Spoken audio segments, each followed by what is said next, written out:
કેશોદના અજાબ ગામે ભવ્ય તિરંગા યાત્રા. દેશભક્તિના રંગે રંગાયું કેશોદનું અજાબ ગામ. કેશોદના અજાબ ગામે ભાજપ અને વહીવટીતંત્ર દ્વારા ભવ્ય તિરંગા યાત્રાનું આયોજન કરવામાં આવ્યું હતું. આ યાત્રામાં ધારાસભ્ય દેવાભાઈ માલમ, માજી ધારાસભ્ય વંદનાબેન મકવાણા, જિલ્લા અને તાલુકા પંચાયતના સદસ્યો, પ્રમુખ, સરપંચ સહિત મોટી સંખ્યામાં વિદ્યાર્થીઓ અને શાળાનો સ્ટાફ જોડાયો હતો. આંબેડકર ભવન ખાતે ડોક્ટર બાબા સાહેબ આંબેડકરની પ્રતિમાને પુષ્પહાર અર્પણ કર્યા બાદ કલીમલ મડુલી ખાતે કેસરિયા હનુમાનજી મંદિરના મહંત દ્વારા પૂજા અર્ચના કરવામાં આવી હતી. ત્યારબાદ તિરંગા યાત્રા મુખ્ય માર્ગો પર ફરીને હોસ્પિટલ ગેટ, હાઈસ્કૂલ, શંકર મંદિર અને મુખ્ય પ્રવેશદ્વાર ખાતે પૂર્ણ થઈ હતી. સરપંચ મગનભાઈ અદેરા દ્વારા ઉપસ્થિત તમામ વિદ્યાર્થીઓને બિસ્કિટ પેકેટનું વિતરણ કરવામાં આવ્યું હતું. રિપોર્ટ દિનેશ મહેડા, જુનાગઢ. મગનભાઈ અગેરા, સરપંચ અજા. આજે 2026ના 15મી ઓગસ્ટના સ્વાતંત્ર્ય પર્વ નિમિત્તે અજાબ ગામે ત્રિરંગા યાત્રાનું આયોજન કરવામાં આવેલ.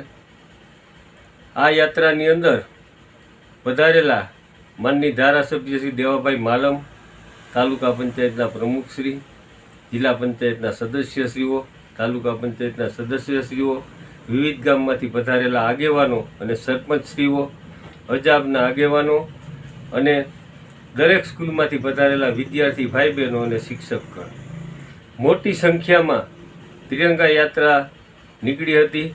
લોકોએ તેનું ઉષ્માભેર સ્વાગત કર્યું હતું. ડીજેના તાલે સૌ વિદ્યાર્થીઓએ ખૂબ આનંદ મેળવ્યો અને દેશની આન બાન અને શાન આપણા તિરંગાનું મહત્ત્વ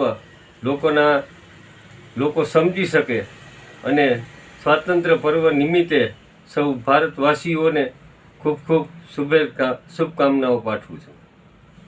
ચાલુ કરો. અજાબ જિલ્લા પંચાયતના સદસ્ય શ્રી નાનુભાઈ ભીમજીભાઈ માકડિયા ઉર્ફે વિનોદભાઈ ભીમજીભાઈ માકડિયા ભારતીય જનતા પાર્ટીમાંથી ઉમેદવારી નોંધાવેલ.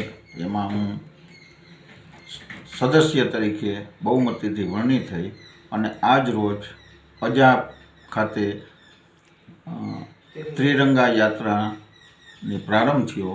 તેમાં અમારા મહંત કેસરિયા હનુમાનના મહંતના હસ્તે ઉદ્ઘાટન કરવામાં આવ્યું અને એ મહંતના હસ્તે જે ત્રિરંગા યાત્રાની ચાલુ કરવામાં આવી તેમાં અમારા માનનીય ધારાસભ્ય દેવાબાપા, માજી ધારાસભ્ય વંદનાબેન, કેશોદના તમામ સંગઠનના આગેવાનો, આપણા મહામંત્રી, આપણા પ્રભારી, આપણા તાલુકા પંચાયતના પ્રમુખ નિકુભાઈ મકા, તમામ આગેવાનો હાજર રહી અને બહોળી સંખ્યામાં અમારી યાત્રાનો પ્રયાસ કર્યો. એ યાત્રામાં અજાબથી શાન પેટ્રોલ પંપથી યાત્રાની શરૂઆત કરી અને મઢુલી, બાપુની મઢુલી આવેલ છે ત્યાં થઈ અને અમારી હોસ્પિટલ, આરોગ્ય કેન્દ્ર છે ત્યાંથી હાઈસ્કૂલે થઈ અને શિવ મંદિર ચોકમાં થઈ પૂર્ણાહુતિ કરી અને યાત્રામાં દરેક સ્કૂલના બાળકો તથા આગેવાનો, ગામના તમામ લોકો હાજર રહી અને આ સંખ્યામાં જોડાયા હતા અને આ કામ સફળતાપૂર્વક ત્રિરંગા યાત્રાની બહોળી સંખ્યામાં હાજરી આપી હતી.